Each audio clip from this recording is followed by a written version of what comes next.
Tout au long de cette vidéo, vous découvrirez les derniers moments de notre voyage, juste avant l'accident. À la fin de la vidéo, je vous raconte toute l'histoire concernant les ressorts et UPS Casablanca.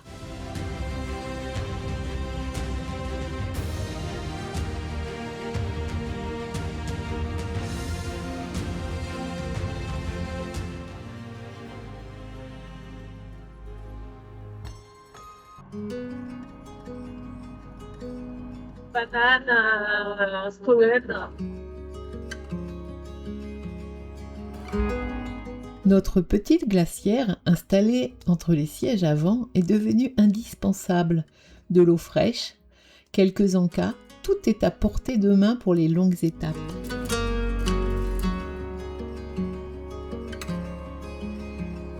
Il est fermé ou quoi? C'est un vrai wed. Regarde. Ce lendemain de Noël, nous avons quitté l'Atlantique. Chacun a repris sa route et nos chemins se sont séparés une nouvelle fois. De notre côté, direction Zagora. Nous attendons toujours ces fameux ressorts qui en théorie ne devraient plus tarder à arriver. Mais on en reparlera plus tard. Pour y retourner, nous choisissons de passer par Tissine puis les magnifiques gorges d'Aït Mansour où nous passerons la nuit. La route est un véritable spectacle. Les montagnes se parent de couleurs incroyables et les paysages défilent sous nos yeux. Quelques jours plus tôt, de fortes pluies se sont abattues sur la région. Les oueds, habituellement à sec, ont charrié d'importantes quantités de boue dont on voit encore les traces aux abords des villages. Un rappel de la puissance de l'eau dans ces régions pourtant si arides. Bonjour, vous avez besoin d'aide? Quelque chose. Vous êtes en panne? Vous avez besoin d'aide? Quelque chose? Vous connaissez pas le problème? Que le moteur ne démarre plus? Ne démarre pas. Attends, je me gare.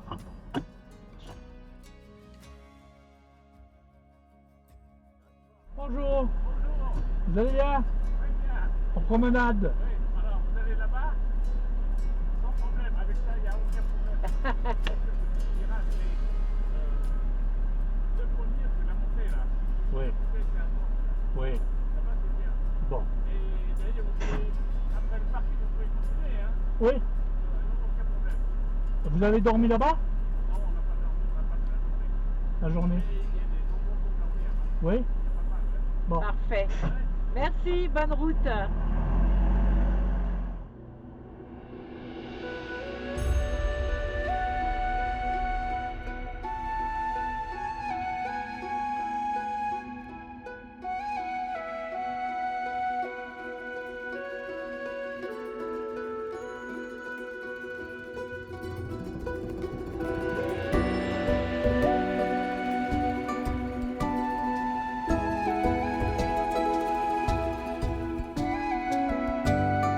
En descendant vers les gorges d'Aït Mansour, les paysages sont grandioses. Les montagnes, aux teintes rougeoyantes, offrent un décor spectaculaire.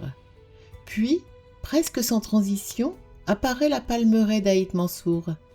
Alimentée par une eau qui coule toute l'année, elle forme un véritable écrin de verdure au cœur de cette vallée minérale. Ici, l'atmosphère change complètement. Les bruits s'estompent, remplacés par le murmure de l'eau qui circule dans les canaux et irrigue les jardins. On y cultive notamment des palmiers dattiers, des oliviers, des amandiers et de nombreux arbres fruitiers. C'est un véritable havre de paix, un endroit où le temps semble ralentir. Nous choisissons d'y passer la nuit à l'entrée des gorges.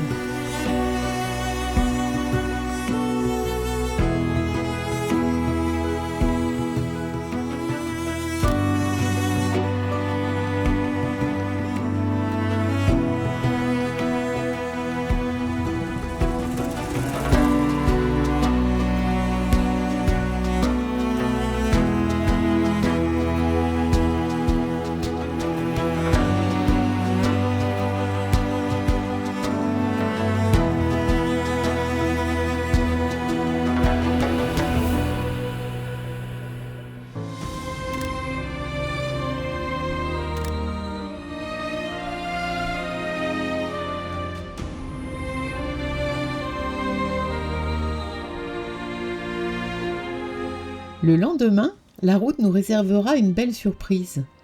Au cœur des gorges, nous retrouverons des Corses avec qui nous échangeons depuis plusieurs années. Nous ne nous étions encore jamais rencontrés. Le hasard du voyage nous offrira enfin l'occasion de partager un café ensemble.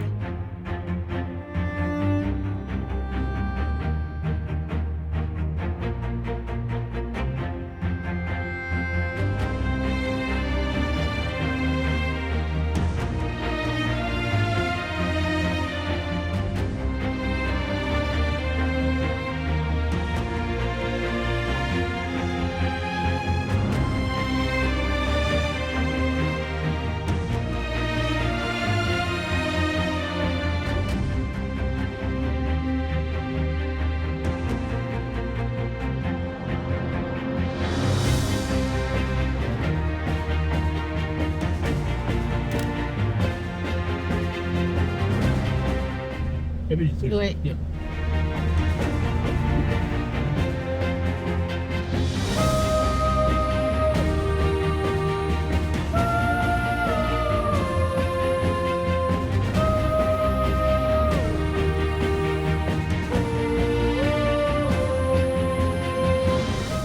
Les bassins d'eau. Et voilà, c'est là que le pare-branche de Momo est utile.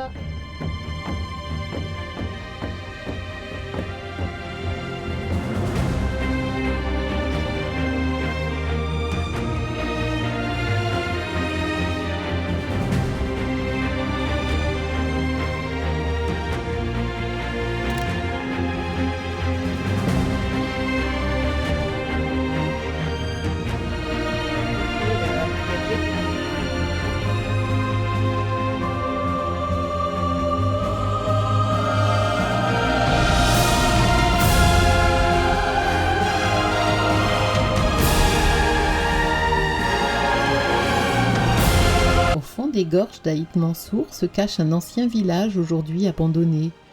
Pendant des générations, des familles ont vécu ici, au plus près de l'eau et des cultures de la palmeraie. Mais avec le temps, les conditions de vie sont devenues trop difficiles. L'accès, l'isolement, la recherche de meilleures conditions de vie, de soins et d'école ont peu à peu poussé les habitants à s'installer ailleurs. Aujourd'hui, il ne reste que ces maisons de terre qui se fondent dans le paysage. Un lieu chargé d'histoire où l'on imagine facilement la vie qui animait autrefois ces ruelles, désormais silencieuses.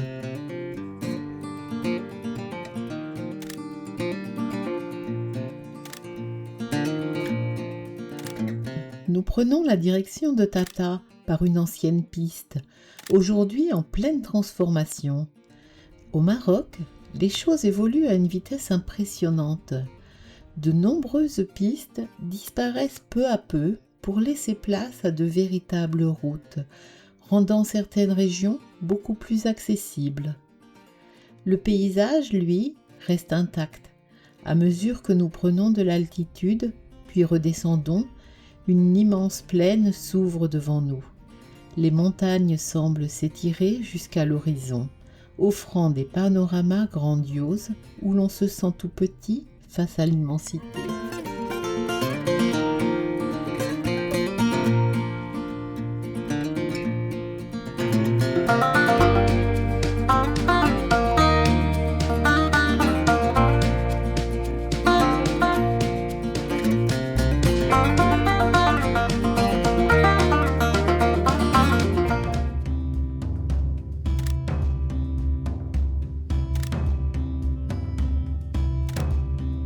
Nous faisons étape à Tata pour la nuit.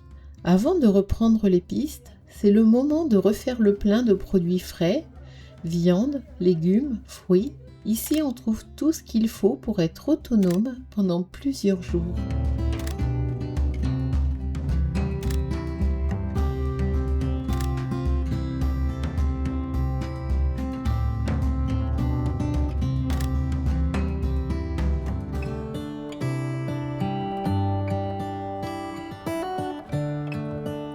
Après Tissite, entre Tata et Fomsguide, nous retrouvons enfin l'entrée de la piste qui doit nous conduire jusqu'à Mamide. Nous sommes heureux de quitter l'asphalte pour retrouver les grands espaces. La veille, un voyageur allemand en ancienne Unimog nous avait pourtant mis en garde. Les fortes pluies l'avaient obligé à quitter la piste, devenue impraticable par endroits. Nous décidons malgré tout de tenter notre chance, en nous disant que nous ferons demi-tour si nécessaire. Finalement, le soleil est revenu et les pistes sont en bon état. Nous retrouvons avec bonheur ces grandes étendues roulantes, autrefois empruntées par le Dakar. Les paysages sont magnifiques et le plaisir de rouler en pleine nature est intact. It really makes me wonder. Yeah, it makes me wonder. It really makes me wonder. Ooh, I wonder. Avant d'arriver au poste de contrôle, nous franchissons un petit gué. Quelques jours plus tôt, avec les fortes pluies, il devait être totalement impraticable pour des véhicules plus bas. Aujourd'hui, le niveau de l'eau a bien baissé et nous le traversons sans difficulté. Une preuve de la rapidité avec laquelle les conditions peuvent évoluer dans cette région. Until winter comes, it really makes me wonder. Tu veux pas leur donner un petit gâteau? It really makes me wonder. Après tous ces jours de pluie et cette météo un peu morose, retrouver un grand ciel bleu nous redonne le sourire. Sous ce soleil, parcourir ces immenses pistes est un vrai bonheur. Nous retrouvons le plaisir de rouler dans ces grands espaces, avec ce sentiment de liberté que l'Unimog nous offre à chaque kilomètre.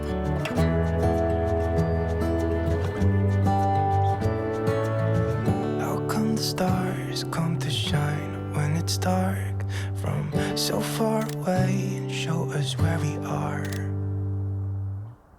It really makes me wonder. Yeah, it makes me wonder. Ooh, I wonder. Ooh, I just wonder. It really makes me wonder. Yeah, I wonder. Yeah, it makes me wonder.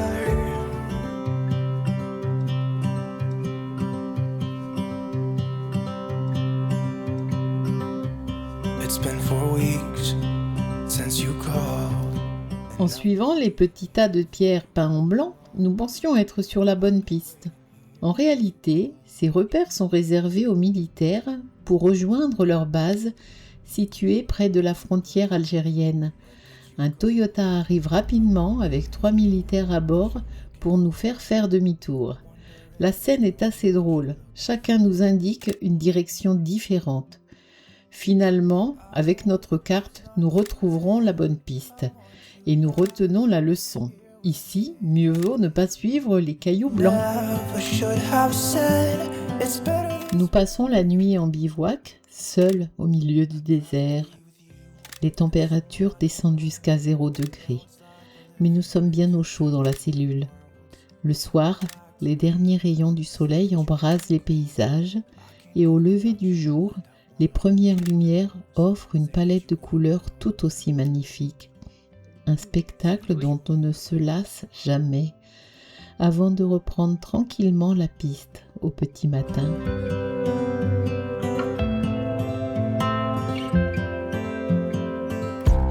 It's been so cold without you here. We barely said goodbye before you disappeared.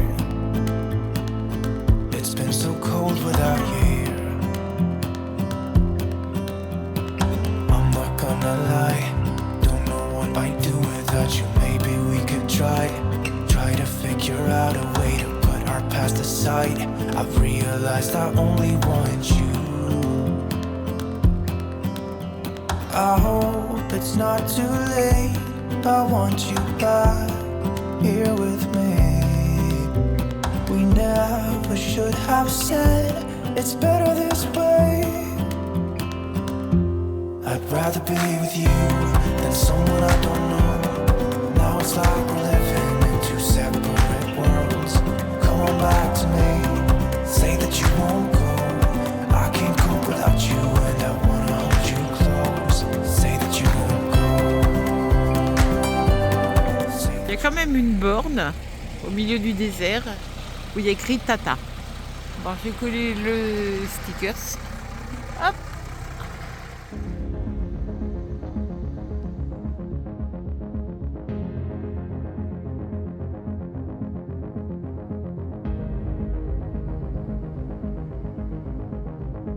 Les kilomètres défilent au rythme des pistes.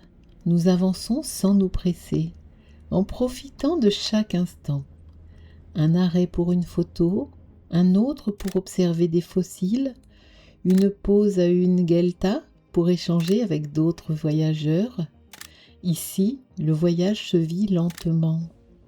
Au fil des jours, une chose devient évidente. Notre Unimog correspond parfaitement à notre façon de voyager. Il nous emmène partout, à notre rythme, avec tout le confort dont nous avons besoin.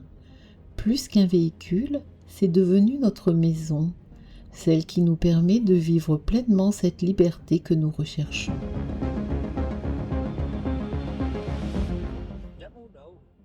Là, c'est bien bon, hein. Ah oui, là tu passes, il y a de l'eau. Ah oui, ils se sont bien Ça tentés. c'est un bien... Là, ils se sont bien défoncés. Regarde la profondeur là.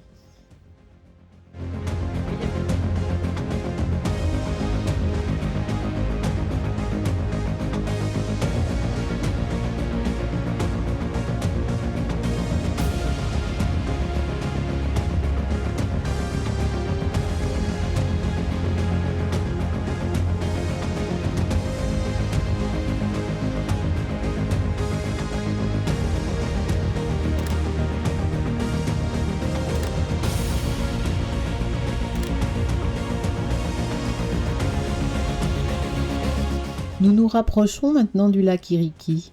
Avant d'y arriver, un nouveau poste de contrôle nous attend. Ces contrôles sont fréquents dans cette région du sud marocain et se déroulent toujours dans une ambiance détendue et conviviale.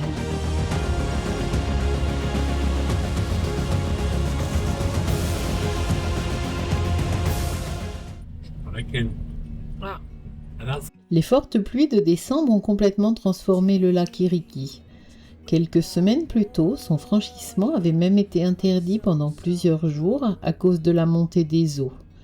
Aujourd'hui, le paysage a changé, la végétation a reverdi, certaines zones sont encore boueuses et il n'est pas toujours facile de trouver la bonne piste au milieu de cette immense étendue. It's all for you, it's all for you, it's all for you. I did it all for you. It's all for you, it's all for you, it's all for you. Le 29 décembre, nous bivouaquons dans les dunes du Chegaga. En discutant tous les deux, on se dit que ce serait agréable de se poser un peu pour les 2 derniers jours de l'année. Alors, pour une fois, on va laisser le camion au repos, trouver un camp et se laisser un peu chouchouter pour terminer l'année au cœur du désert. It's all for you, it's all for you, it's all for you, it's all for you. I did it all for you. It's all for you, it's all for you, it's all for you.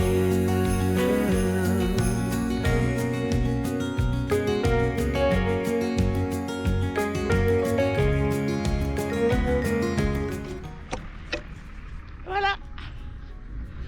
On a filmé, film qui filme. File qui file.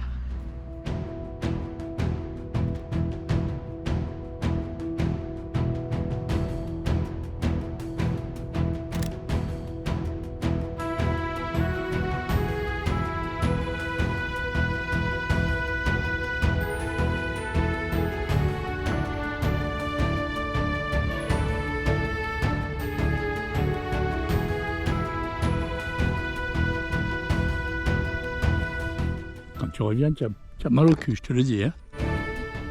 Le voyage va malheureusement se terminer de la pire des façons. Lors d'une balade à dromadaire, l'animal se cabre brutalement, probablement gêné par son mort, et me projette violemment au sol. Je ne peux plus bouger. En tirant sur la corde qui relie les deux dromadaires, il fait également chuter Daniel, qui se retrouve lui aussi en grande difficulté.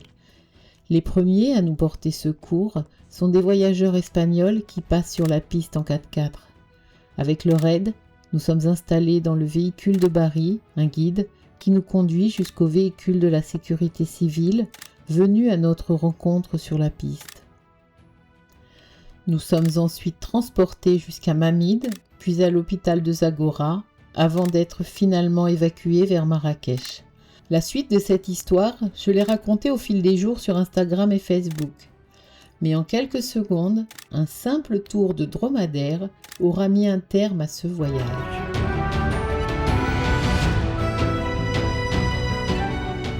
Après coup, il y a quelques petites explications à faire sur ces fameux ressorts. Donc, on avait commandé début décembre les ressorts chez Merex. Alors, il s'agit des gros ressorts qui se trouvent à côté des amortisseurs des suspensions sur le camion. Donc, c'est des gros trucs, c'est lourd. Mais Merex en Allemagne, lui, a fait son job, puisque sous 2 jours, c'était à Casablanca, chez UPS. Après, on a eu UPS, quasiment tous les jours, jusque la fin du séjour, qui nous a menés en bateau, mais réellement, hein, il n'y a pas d'autre mot. On nous a déjà... Alors, Merex avait mis ça au nom du garage Al-Dassir, donc ça a posé problème. Il a fallu justifier que les ressorts étaient pour nous en tant que particuliers. Et après, tout le long, il nous disait que c'était pas revenu de la douane et compagnie. Pour finir, quand on a eu l'accident, on n'avait toujours pas ses ressorts. Et il nous disait que c'était toujours en douane. Donc, comme vous le savez, moi, j'ai été rapatriée en avion le 14 janvier. Daniel, quant à lui, avec un pneumothorax qui s'était résorbé en partie et les côtes fracturées, il ne pouvait pas être rapatrié en avion.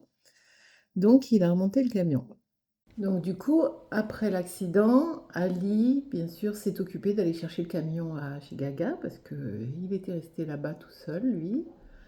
Et il a trouvé quelqu'un aussi pour nous le remonter également jusqu'à Marrakech.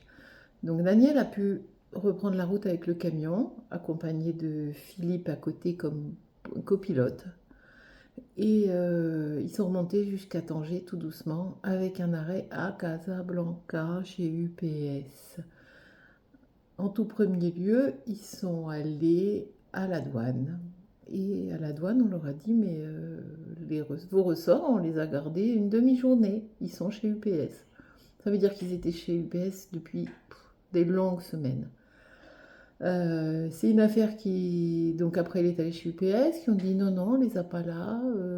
Et puis pour finir, bon, en insistant, Daniel et Philippe ont réussi à les récupérer en payant une somme astronomique, puisque du coup, ils ont payé des frais de douane d'importation, alors que c'était des pièces pour, pas pour la vente, mais pour réparer un véhicule. Donc les frais de douane, ils auraient dû être de, allez, maximum 1%. La TVA, ça, on le conçoit, c'est normal. Et après, les frais de gardiennage par UPS, toutes ces longues semaines, donc quasiment un mois, qui se calculent au poids. Donc les ressorts, c'est je sais plus combien, mais c'est très lourd. Donc ça nous a coûté le double du prix de ces fameux ressorts. Et pour finir, donc Daniel est rentré avec, les ressorts on les a et on les ramènera au Maroc pour les faire monter au Maroc, on pense. Voilà. Donc si vous avez besoin de pièces détachées, surtout pas UPS. Mais jamais de la vie UPS. C'est des voleurs, des arnaqueurs. Ils nous prenaient en main, ils nous demandaient des pièces et des certificats. Il a fallu aller dans une mairie pour certifier, l'équivalent de la France, certifier conforme, que c'était bien. À nous, en fait, ils tournent, ils virent, ils font tout pour conserver les pièces qu'on a commandées. et pour pouvoir faire payer un maximum. On a vraiment regretté, c'est que dès le début, de Zagora, on aurait dû monter à Casablanca pour les récupérer de suite, parce que nous, on croyait vraiment que c'était la douane hein, qui était longue, parce qu'on a cru bêtement ce que nous disait l'employé de chez UPS Casablanca. Et on aurait vraiment dû monter directement parce que ça nous a contrarié toute la deuxième partie de notre voyage. Ça veut dire que quand on a commandé ces ressorts début décembre, et ben du coup, on est resté autour de Zagora. Vous l'avez vu, on était parti par chez Gaga, on était à Fumsguide. Et puis on a vu que les ressorts arrivaient. Et donc du coup, on est vite retourné à Zagora. On est resté 10 jours à Zagora alors qu'il faisait plutôt frais. Il a plu un jour sur deux. C'était un peu comme si le voyage il était en stand-by, quoi. On attendait quelque chose. On s'énervait tous les jours au téléphone et par message avec UPS.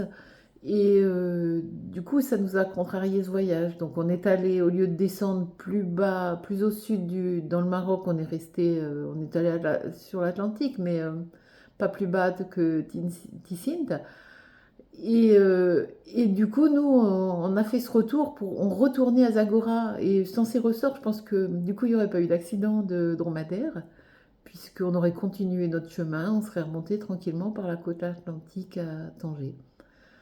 Donc voilà pour l'épisode des ressorts qui a été le fil conducteur de tout ce mois de décembre, mais plus jamais on ne commande quelque chose avec UPS au Maroc.